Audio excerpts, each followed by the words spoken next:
So tonight, I really am thrilled to introduce everybody to Zaved Khan. And I'm thrilled that we're getting him while he's still available. This is a guy that's got 30,000 Instagram followers just in a few short years based on the work that he's done. This is a guy that has a book coming out, a photo book of the photos that he's done. And I became aware of Zaved after he had a 12-page spread in the spring edition of Sacktown magazine for a history essay. And he collaborated with our Sacramento Public Library.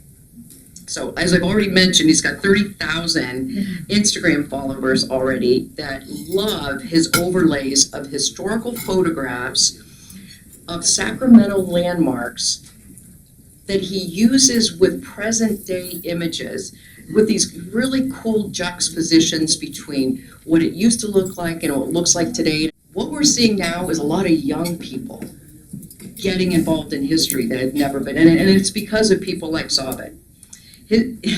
I went on AI to see if I can glean any new information that I didn't already have. Don't use AI. It told me that he's been exhibiting in Delhi and Glasgow, which is not true. But he will be soon. I'm quite sure with how popular he's becoming. Because, it's not just about history, right? It's about the connections that we have to those places that define the city that we live in. We're just so lucky to be able to get this talent here before he starts traveling all over the world with what he does. Please join me in welcoming Zaved Khan.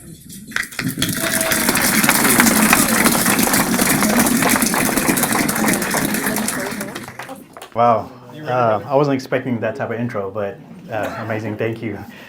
If you did AI and you saw Zaved, it's probably because you looked up a famous cricket player. So my mom named me after a famous cricket player from Pakistan. I'm not Pakistani, I'm from Fiji, but so my mom was a big cricket fan and named me after him, and he's still popular today. He's in the historical archives of sports overseas. So, but yes, thank you for that amazing intro. Let's go ahead and just hop into a little bit of a agenda, what we're going to talk about. I'm going to tell you who I am. I'm going to tell you the story of my project and this whole design and this whole desire, this passion, this nostalgia like dream that I've just had, and it just kind of just took off. So I'll tell you the story project behind it. And then we'll explore some photos that are dear to my heart, are from different sources, which I will explain to you what sources I go through in order to find these amazing images.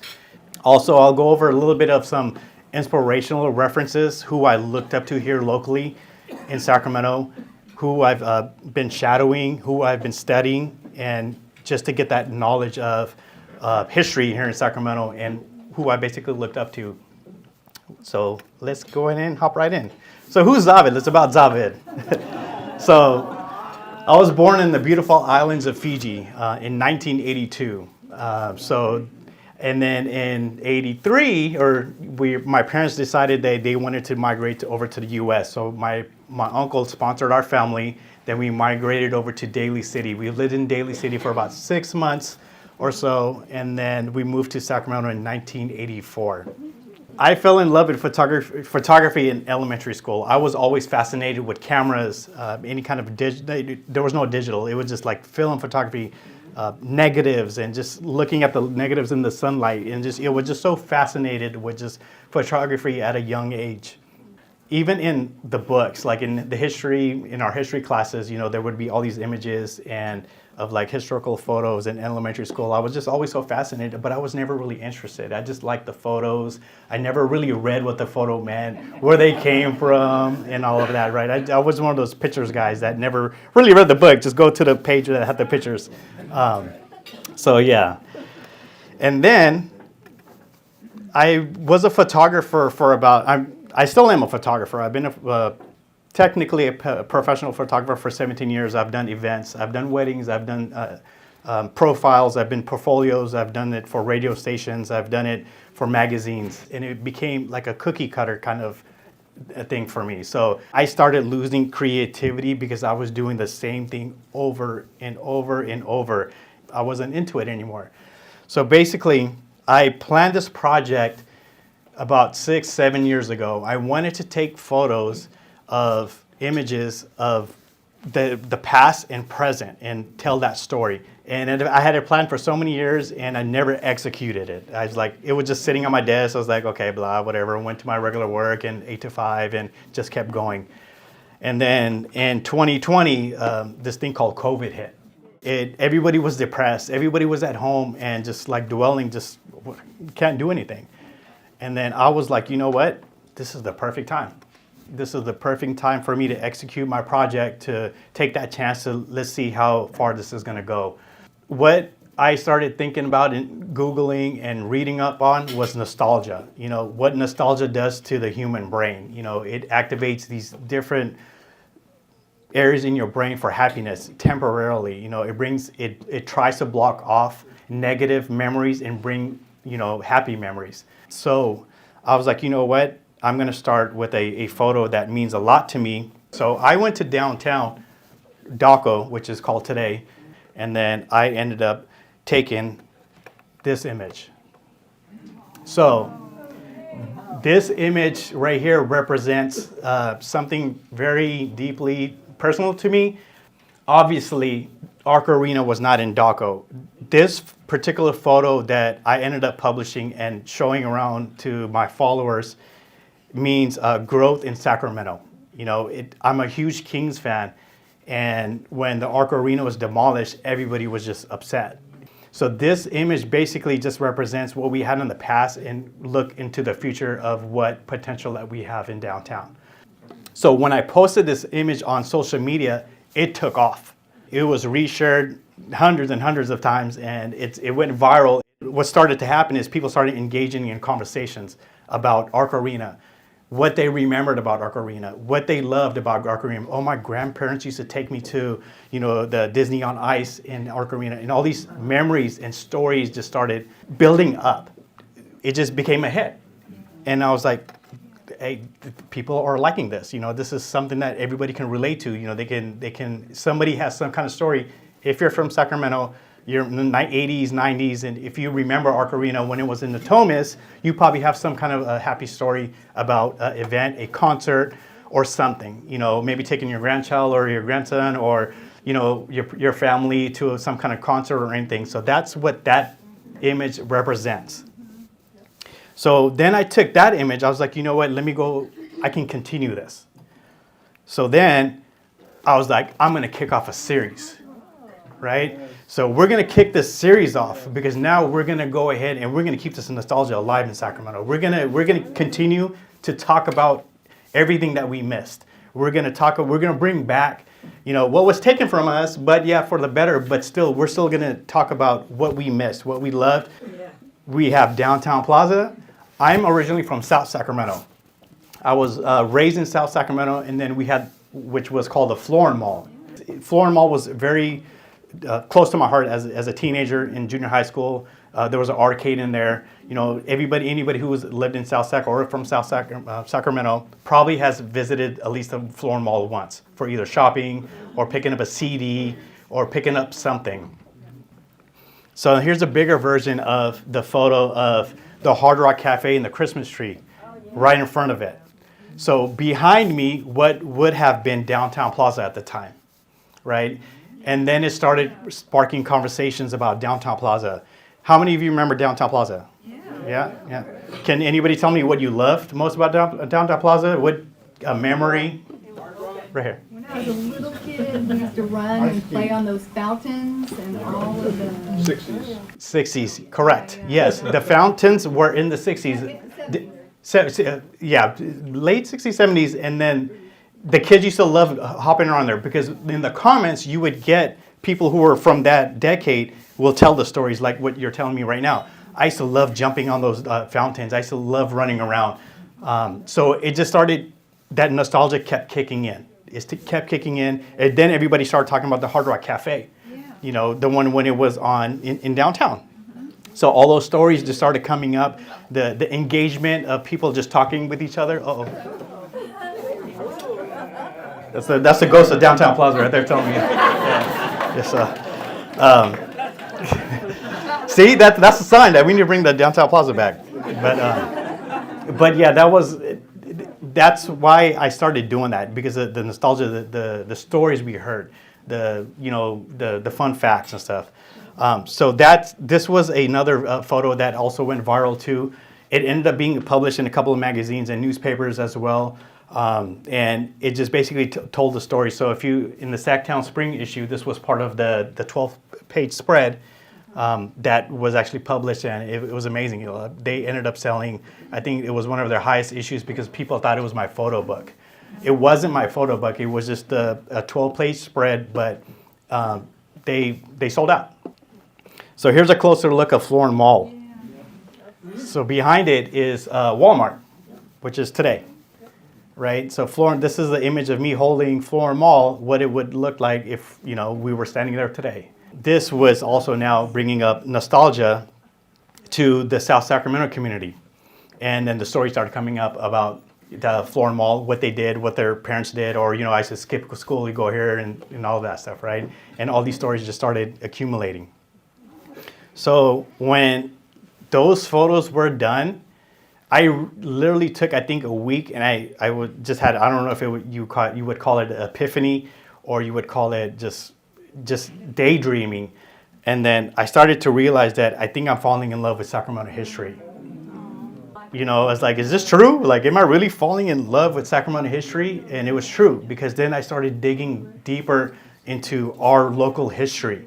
And it was no longer about myself anymore. It was no longer about just stores. It wasn't about anything. It was now about the community, and it was about bringing people together to share their stories about, what they knew about that story, if they were alive at that time, or they remember, or they're passed down to their children. So I started getting really excited about that, and I was heavily vested into start looking a little bit more into the history of Sacramento.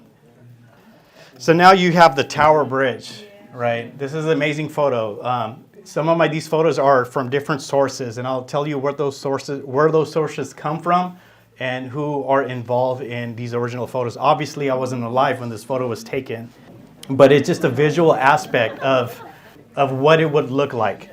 I wanted to show people, the youth, like if they were in the 50s and they were standing right in front of the Tower Bridge. How many of you remember this when it looked like this? Yes? What did they demolish to bring in? Capitol. Correct. What else? Macy's. Exactly. This is a beautiful image. I love this. This just reminds me of like Back to the Future. Like I feel like I'm there at the moment taking this photo. It really brings me back, and it keeps drawing me into Sacramento history even more. And there's a silhouette behind it of what would it be today. So now people can visualize, stand there, be like, oh, look at all those newer cars in the background, the Highway 5 right there, and the green grass. But in the 50s, you kind of have that visual aspect of it, right? Capitol Mall looking west? Yes, it is. There's Capitol Mall looking. Yes, go ahead. Well, just a different nuance. Uh-huh. I was involved in getting the cleanup done from the old Gulf oil station closer to the bridge where Embassy Suites is.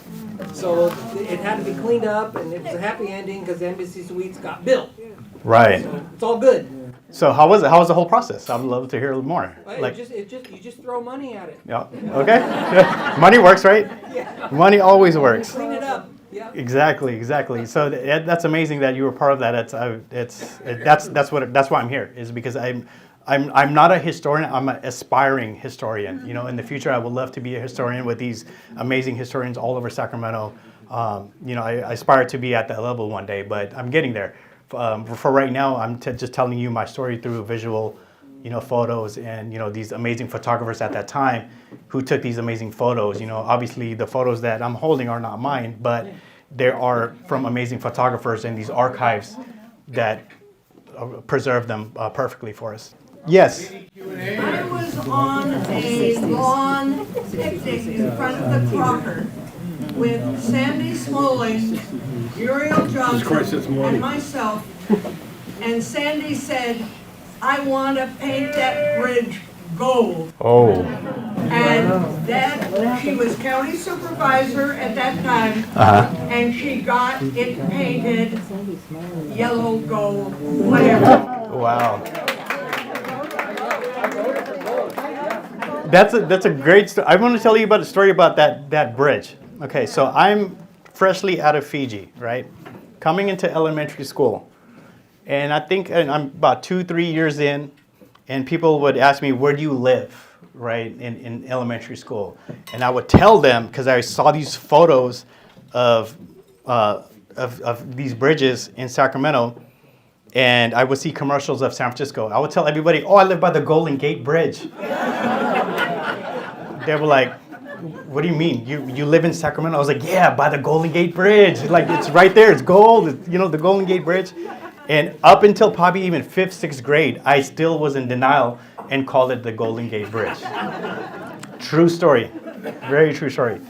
So now I'm a visual person and wasn't really reading the books. I was actually looking at the pictures. I started getting a little bit more creative. So then I took another photo of the bridge from this angle.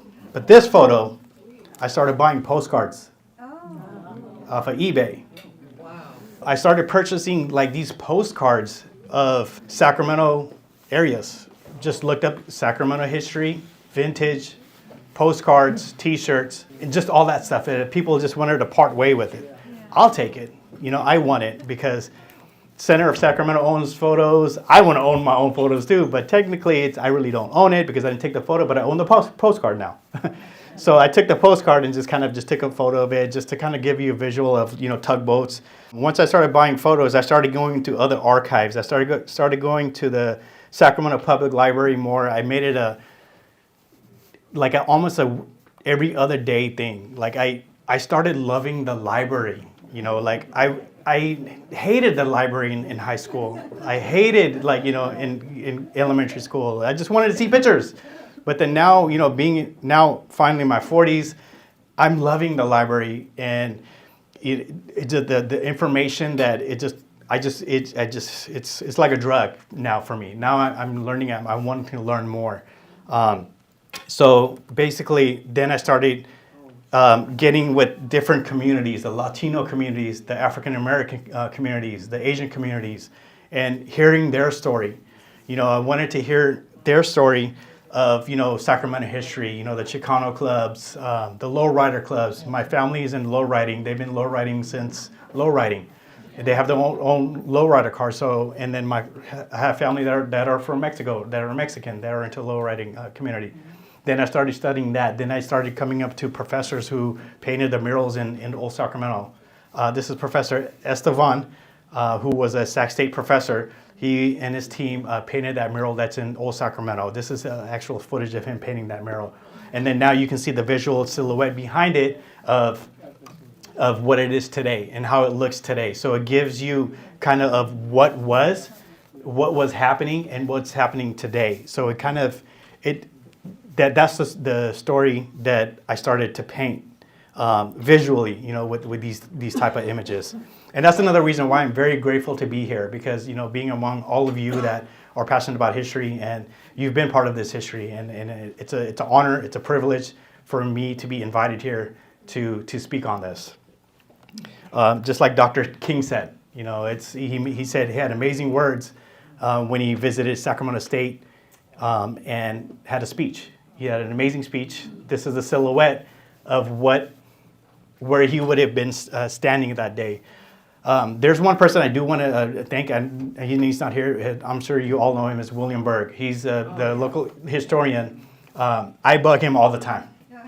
I'm like, hey, William. I call him. I'll text him like, is this where I'm supposed to be standing? He's like, that's not quite it. Okay, go to the left. No, you're on the wrong side of the street.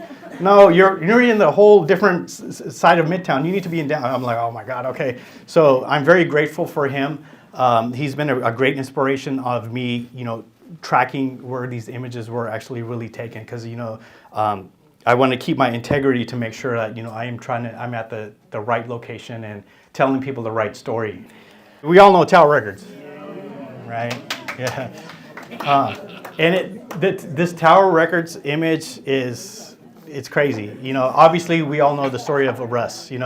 how his dad started the pharmacy, and he started selling CDs from there. His pharmacy in downtown, the big, obviously the one you see in downtown with the big tower sign, was a pharmacy. And then his son Russ came down and said, I'm going to start selling CD, vinyls and music and stuff like that. Tower Records was starting here in Sacramento, California. Worldwide, it started here. There's only 3 Tower Records left judging by my research. There is one in Japan, there's one in Dublin, and there's one in Mexico, and they're all novelty stores. I had a friend who recently just traveled from Japan, came back, and he got me a shirt that says Tower Records, Tokyo. It's an amazing shirt. They sell novelties and posters just like they used to. It's unfortunate everything went to digital. I used to love going to, listening to one of my CDs before I bought it, or, putting a vinyl on listening of a vinyl before you buy it, or just kind of, just going to a physical shop or physical record store was very missed. So this is another reason why I ended up, adding it to the series. All right, so we were talking about Arco. So that wasn't the original Arco when you first saw on my photo. This is the original Arco. Right. That's right. They used to have boxing matches in there. Now it's a State of California building. Yes. Who built that building? I have no idea. Can anybody help me with that? Who built this building? He's sitting right there. Oh, this guy? Okay. This is amazing. So if you were part of this, you are definitely, obviously, part of history. This is an amazing building. They still have the building there today. It hasn't been demolished, thank God. I love the design of the building. Thank you for being part of that and not getting it demolished, because I love the design. They've kept the architecture, which I really admire. His trademark, exposed aggregate finish on that concrete, right, Greg? Yes, sir. Oh, wow. See? Yeah. David Stern's favorite building ever. From my research, all I've known is that when the Kings came in 88, 85. So they were only played here for 3 years, right? Until we got the Arco Arena image, till that facility was, finished. But what else happened here? They had boxing matches. I don't know what else. Is there anything else? Ringling Brothers. Ringling Brothers. Disney on Ice. Disney on Ice. Tennis matches. The Symphony played there every year. What about graduations, maybe? Yeah, there was Graduation. Yeah. about 200 events a year in that building. 200 events. 200 events. We got Ringling to come back for the first time since 1948. Yes. So I came to Sacramento in 1984 with Atlantic Richfield Company, ARCO. Oh my God. And we had government relations there, and we were the first company to partner with a sports organization In the world. in the world. Wow. With That's Greg right. Lucas. Wow. And that was a temporary facility. It was Right. never meant to be permanent. Right. And that was the naming rights to ARCO Arena. That's amazing. That's amazing. So just as a reference point, in terms of how significant this was in global history, and I'm talking about the Arco Arena deal, seriously. There's a book that was published by a Columbia PhD in history last year, about October of 24. The book is called The Stadium. And all of chapter 7 in that book is about that building, the naming rights, and the impact it had. That sequence of events that happened in Sacramento was the genesis, according to this guy in the book, and he only knows a third of the story. And this is no joke, okay? The genesis of naming rights globally that's turned into two, well, whether you call it title sponsorships or naming rights, take your pick. Look it up online. It's a multi-billion-dollar industry where they're naming everything on the planet these days for naming rights. Wow. But it's all about Sacramento. It's sort of just another one of those pieces of gold rush history in a different aspect of it. But there's a whole bunch of things like that in Sacramento. That is why we are celebrating Sacramento history. Yeah. Thank you. And I know this is recorded, so I'm going to need this footage so I can use it for my own educational purposes. Naming rights. So my name is Zaved Khan, so I heard it's going to be trademark. Somebody to steal that name. I doubt it. You'll know any other Zaved Khans in Sacramento. But maybe I should trademark it now after your story. All right. So as I continued with Sacramento history and nostalgia, I started diving into a little bit of cinema and music. I believe that this is part of our history. We've started shooting films here. Sacramento is becoming a little baby Hollywood, you know. So this is Lady Bird. Obviously, this is a very famous image, especially with the teens right now. When I posted this went viral.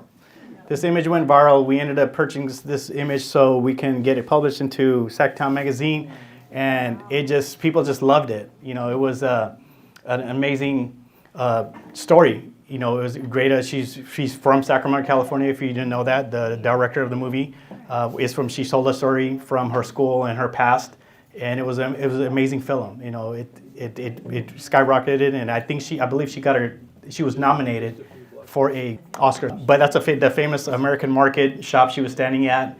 So you know, there's a lot of these images. So when I bring these images to life, people are just like, wow, oh my God, it was in Sacramento? Are you serious? So I have family in the Bay Area, in LA, like, dude, you're taking photos from like Hollywood in LA. It's like, no, I'm taking it from Sacramento here in my hometown where the movie was shot. So this guy right here, his name is Zach Bagans. So there's a TV show called Ghost Hunters, right? It's on the Travel Channel. He came to Sacramento with a group of cameras. This is actually one of the scenes or the photo shoots from him, and they shot the whole scene about the hauntings in old Sacramento, Dorothea's house, you know, that amazing house. They went all over Sacramento. We have so much history here with that, and people don't know that either. So like, you know, Zach came out many years ago to kind of tell the ghost stories of Sacramento. I can guarantee you guys know this guy. Yeah, so that's Clint Eastwood. They shot a movie called Pink Cadillac. So has anybody seen Pink Cadillac before? Yeah. Yeah, so that's actually the scene in downtown at the cigar shop right on J Street. So you see the silhouette of J Street today, and then you see Mr. Eastwood getting in his car. So this is an amazing photo. A lot of people didn't know that this nostalgic classic movie was, you know, had scenes from Sacramento. So I started highlighting that because you have the amazing buildings behind it. You know, it has to do with history, and then now you have cinema involved.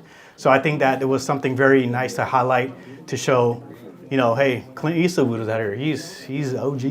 The high-rise in the background is now currently the Citizen Hotel, is that right? That's correct. Yep. It's a Citizen Hotel. So we try to line it up as much as we can. And then I'd like to tell you a story about this one. So this is a movie called Sacramento that was really recently released. It was in the movie theaters, and it caught the eye of the actor and the director, and he ended up contacting me directly. He said, I love this photo. Can we use it? I said, go for it. So it ended up being published in their studios. They ended up putting on their studio's archive, and they ended up resharing it to promote the film. Like I said, I do this for educational reasons. I didn't accept any money for it. I really was doing this just because of the love of the city. So basically, here's a couple of scenes from that particular movie in old Sacramento. So you see the amazing, you know, the money tree, the pyramid, whatever you want to call it. There's so many different names to it, right? And then you have him right in old Sac. Money store, excuse me. I took the stills from the trailer, right? And then I sent the message over and I tagged them, and they approved it. They said, yes, you're helping promote the movie. So they're like, we are all good. They're like, and they ended up resharing it. The studios ended up resharing it. Can anybody tell me who this guy is? Anybody want to take a guess? You see that guy? That guy's name is Adam Levine from a group called Maroon 5. This is in 1992 when he had a group called Kara's Flowers, performing at the Golden Bear in downtown for 5 people. For 5 people. And the story is that those 5 people left. Yes, and they missed out. And I was honored for this person who actually took this photo and said, I want to donate a photo to you. And this is the photo they gave me for the series. So the person who donated this photo to me said, well, I have a whole archive of music photos that I would like to share with you so you can share with our city. So this is an amazing story. That guy, Adam, he's obviously Maroon 5. He's, you know, there's no explanation. He's an amazing artist, amazing group. So I really wanted to highlight that because he really came to Sacramento and just performed for 5 people for free. and those 5 people left. It was from the stories I heard, it was they just started evolving from this show. So that's why I wanted to highlight this, because I believe it's part of our history. Because like these amazing artists come in and out of Sacramento that you would never know. Lenny Kravitz has been here. There's so many people artists that's been coming through here before they passing, or before they even anybody knew who they were. Look at this guy, Maroon 5. I mean, he's worldwide. Everybody wants to collaborate with him, right? Some people say I look like him. So handsome little chap, right? So I started doing this for a few years, and then I just kept going because it just kept feeding me. I started getting interest from all these different schools, all these students, all these just random, all diversity of people is what I want to say. And I kept going. So the doors kept opening. Recently, Art and Fair gave me access to the full archive of everything, literally everything, like their photos, their artifacts, their maps, their floor layouts. They gave me everything. And nobody has this. And I don't believe the archive centers don't have them either. They're currently in my hands, and I do plan to get with the Centers of our City of Sacramento, or excuse me, Centers of Sacramento History, to see maybe we can get these archived or kind of help out. But in the meantime, what they had me do is curate an exhibit for them. If you are in Art and Fair Mall anytime between now and January 7th, please visit the exhibit. It's free. If you're shopping, what they wanted to do is kind of curate something special. So if you see those images in there, you see me holding images from their stores that are closed or no longer there or part of their archives. I was very humbled and fortunate for them to contact me to put that together for them in 25 days. I'm very excited. All these doors are starting to open. The Sacramento Bees reached out. There'll be an article published tomorrow at Cap Radio about this. Good Day, there's some articles out there too. So it's becoming a really fun journey. The goal is to bring back that retail shopping. Everybody's so used to Amazon and all that stuff too, right? This gives you a reason to go out, to go shop, and then stop in and see some nostalgia, see some history of Art and Fair. Art and Fair used to be one story, and they just celebrated their 70 years last year. So Art and Fair Mall has been around for 70 years, and I'm very grateful and humbled for them to reach out to contact me. So let's get in a couple of those photos. Mrs. Fields in 1984. Look at his shorts. I got a pair of those shorts too. So this is the actual image of Mrs. Fields' cookies in 1984. I want to believe on my notes, from the exact spot. That's the actual Art and Fair photo from that spot, from their archives. So when I mean their archives, not digitized, I had to go in there and digitize them myself. And then, so I can host these photos to show you today. And for the exhibit. So you'll see these type of photos in the exhibit. Miller's Outpost, 80s, not 90s. This is the 80s version. So this is Miller's Outpost when it was downstairs inside the Art and Fair Mall, when Wrangler jeans and Levi's were really hot at that time, where that was the go-to. There was no really big Levi's store around that area. Everybody got their stuff from Miller's Outpost at that time. So do we have any book readers? Yeah. Advocates? Anybody remember Walden Books? Yeah. So this is an image of Walden Books that was inside of Art and Fair Mall in the 80s. After the Walden Books went out of business, then Borders took over, or it became Borders. And then once Borders closed down, then it was pretty much it. But this is the beginning of Walden Books. And we were fortunate to have one here in Sacramento inside our Art and Fair Mall. I dug through all these images myself. I literally was in tears. Like, what is this? Like, I was getting so excited looking at all these images. I literally felt like a little kid. And there's still tons of archives I still need to go through that. I plan to tell a story next year, hopefully. So, also, Art and Fair Mall used to have a store called Petland, right? Where you can buy some outfits and buy a puppy at the same time. So it was Petland. They literally, you can buy a pet, inside the mall. I think there's some legal issues that started happening, so I think you couldn't really have pet stores after a while. But I'm not sure what the reason behind it is. But yes, Arden Fair used to have a pet store. It started on the first floor, and then in the 90s it went up to the second floor, and then they decommissioned it in 2001. I want to say. I got a question. Yes. How are you doing these shots? Are you shooting with one hand and holding it with the other? Yes, so that's a great question. The question was, how am I taking these shots? It just all depends on the quality of the photo. So if it's a terrible quality of the photo, traditionally what I'm doing is I'm holding the photo. If it's a pretty good photo, I'll take either my SLR camera, or I'll take the iPhone photo too as well, just to see what the better quality is. And then I'll go back home and then I'll clean up the lighting to make sure the silhouette looks good enough where you can see what it was, what it is, and what it is what it was and what it is today.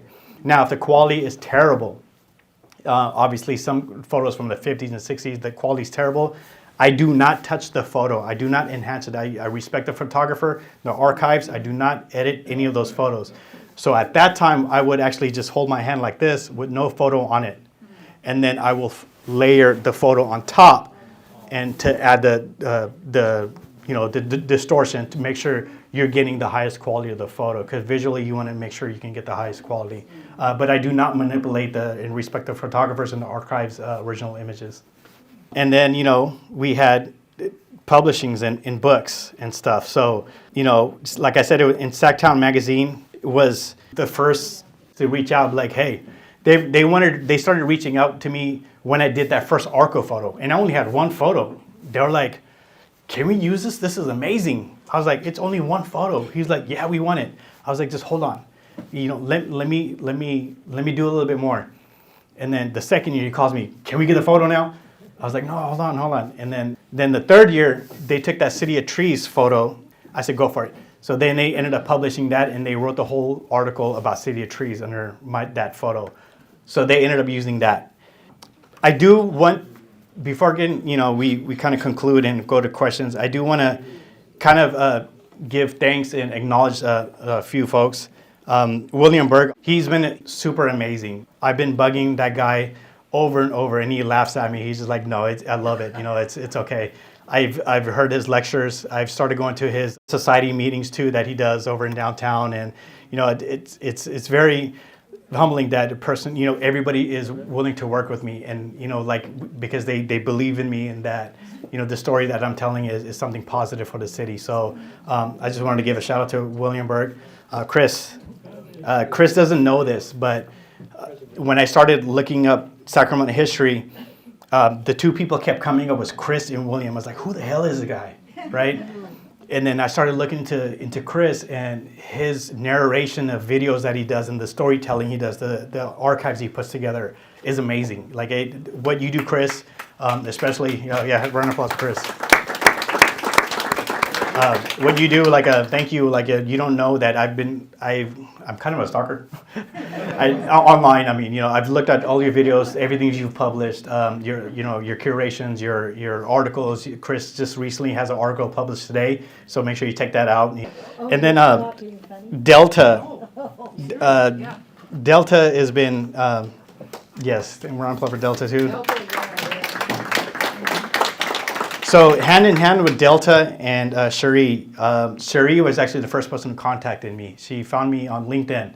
I guess she found an article, like she told you the story, and then she put me in contact with Delta. And then Delta was just so kind to me, the way she spoke to me. She made me feel that, yeah, you need to come out here and talk. And I was like, I'm not an educator. I don't hold a history degree. I'm afraid, I'm nervous to speak about these amazing people. She said, no, you're going to fit in perfect. So I just wanted to kind of say thank you, Delta, for having me out here to speak among these amazing people. I'm very grateful for that. Nick, also over at the Centers for Sacramento, he's been a great help, because I was really new to this.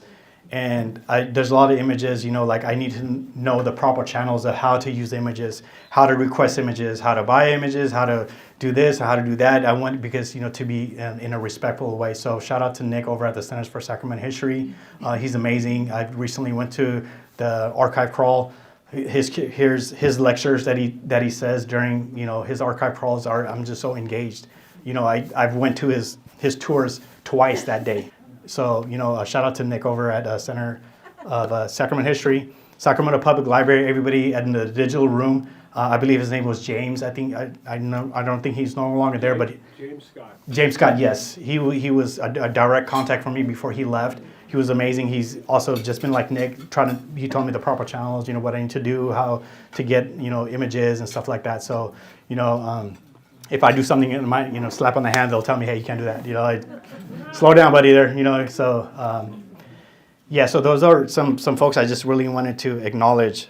Before we get into that, I just really wanted to say thank you to everybody for, you know, having me and letting me speak to all of you in this amazing crowd. You know, I speak to kids from junior high school to, you know, this age, you know, this part of society is amazing. You can follow me on Instagram, Zaved Photos. I have a lot more images there. That is my email. If you would like to email me, I would love to work with you. If you want me to help curate something or just be part of something special, I love to do that. And like I said, my photo book is, I'm hoping for next year, once I get to, you know, talk to the right people, we'll get that published. Thank you. Don't Yeah. go away. Yeah. You just went away. Oh, okay. Okay, just say something. So, first off, before this guy, not yet, Chris, not yet. Because we're gonna, well, go ahead, you can turn it on. We'll just go to questions. Turn them on, Chris. So, first off, did you enjoy this? So, before this guy gets too damn famous, okay, I suggest we assign him up for about a year from now to get him to put together another program to bring back to us on the front end. What do you think? Yeah. So, I propose you come back in January 27. How about that? It'd be a pleasure. It'd be a Okay, pleasure. done deal. Thank you for that. I really enjoyed the way that you lined the photos up. Sure.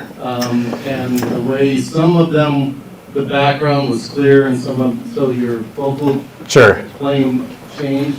So I want to compliment you on that. And just some thoughts, maybe, how did you decide where you wanted the background really focused or where you wanted it more? So, like, that's a great question. So some of the images are a little bit more blurred because the way of the positioning of what the store was. So, like, for Instant Arden, there was nothing really that would justify the silhouette. So I focused more on the photo and just told the story of, okay, they know that it's Arden, but I wanted to enhance particular photos up front and blur the back. So like some photos were just kind of blurry because there was not enough context or, you know, information to kind of tell the story. So I focused more of the history side of it. If you were to start a new visual history today, that of things that you think would be important 50 years from now, what do you think you'd focus on? Oh, wow. I think they're working on that already, right?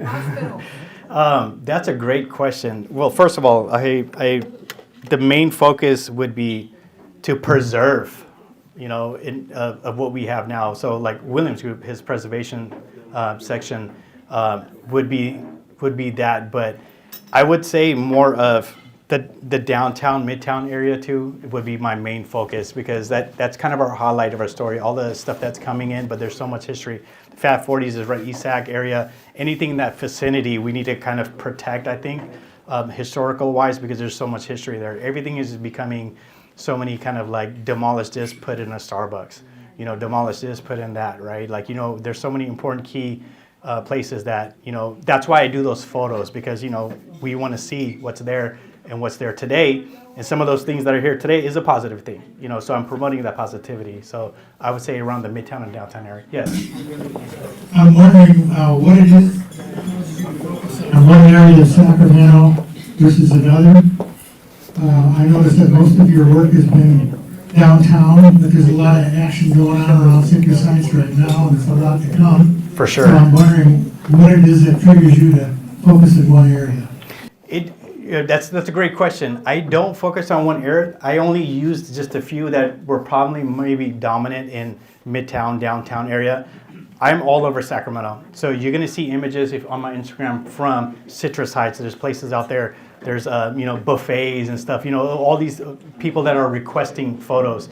So particularly what you see here doesn't mean that I'm only focusing on those areas. I have hundreds of images from all over Sacramento. I know predominantly a lot of people may be using Facebook here. I'm not on Facebook, but I think I may be transitioning to that because there's a lot of community in Facebook that is promoting that versus Instagram. So I do want to cater to those folks as well. But yes, I'm all over the city. Don't think I'm just in one area. Yes. Hi, we have we used to be anchored by 2 military bases. Have we ever thought about taking, or 3, yes. Have you ever thought about taking any of those pictures because now that they're gone? Of course. McCullen, I just met an amazing gentleman. He gave me his card for his, archives. He's giving me access to his Dropbox, of his military. Yeah, so he's giving me access to his stuff with the military groups all over Sacramento. That's including the Air Force's base and all of that. So I'm very honored and excited to go through those and represent the military community. Hi there, David. Wonderful presentation. Thank you. Building on the previous question about the military bases, what about the rail yard?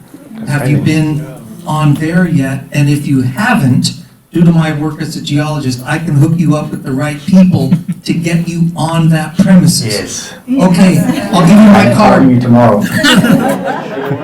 I have not done anything with the rail yards, but now I will. Yeah. Well, a little simple question for you. Sure. What type of camera are you using to shoot? Are you using your phone? Or? Yeah, it's a 5D Canon, and then we've also got iPhones. We've got Sonys. I play with them, and sometimes I even use old film cameras. I have cameras from the 50s, and 60s that I collect. I'm a camera collector. There's no specific camera that I go to that I want to go to, but a simple iPhone. A lot of those images are iPhones, to be honest, and then just re-edit it for the purposes. Zaved, thanks. Thank you very much for this. I wanted to tell everybody that at the Sacramento History Museum in April, we'll be opening an exhibit on Sacramento's baseball. And one of the things that we have been exploring is the number of fields that no longer exist. And so Zaved's going to be working with us, and part of that exhibit will include his photos and representations of some of the fields around Sacramento that were important. Yes. Thank you for highlighting that. Yes, I'm very excited for that. So like Delta said, I'll be part of the curation team to host that exhibit in the Sacramento History Museum using my images and whatever images that we come across between whatever archives, and then we'll get together with the correct archives and make sure we can use it for that educational purposes. Also, just want to notify everything that you see today is for educational purposes. It's not for sale. I don't sell anything. I don't sell anybody else's photos. This is strictly educational. Although, like I said, next year I do want to publish a book. I will be working with the proper folks in order to get that done correctly. So my question is, do you have an endpoint or an end goal with this project? And if so, what does that look like for you? And part 2, what would be next after that? The end point is I'm going to go as long as I can. As long as God allows me, I'm going to hand. And part 2, I think it's going to come organically, just like how my story I've been telling is happening. I don't have any plans of a part 2, but I know it's going to come organically like my mission has been. Great question. Obviously, also, that's Valerie. She is a friend of mine. She is a wedding photographer, so she's amazing. So if you have anybody who's getting married or in the market of getting wedding photos, she has her cards with her. Grab her card from her. She does amazing work, so I highly recommend her. Well, now we'll hand it back to Sherry. Just want to say once again, thank you everybody for having me. Don't go yet. We've got this beautiful Sacramento Historical Society tote for you. And it's going to match those white shorts from the Miss Fields guy. There you go. And next year, when you come back in a year, we have a different tote. The interaction today was amazing. First of all, I just want to say thank you for the Sacramento History Society inviting me. I had a great time. I wasn't expecting this. I was a bit nervous, talking to all these educators and, these historians and everybody that's here. So I felt a little intimidated when I first coming in, but everybody was just so nice and just warming. it felt like I was at home. I'm super excited to come back one day next year, and talk a little bit more. I met so many amazing people here. It just boosted my confidence today. I wasn't expecting to get the feedback in a positive way, the way I got the feedback today. So I'm overwhelmed with joy and just excitement. And I want to keep going now. I want to speak more. I want to be more vocal. I want to be invited to more events. I want to tell the city, what my plan is and what I'm here. I'm here really just for educational purposes in my own way, and just to telling the story. It's fun. I'm not here for monetary reasons. I'm here for education and just the history of our city. And I just want to be part of something special in our city, and I think I'm making that goal.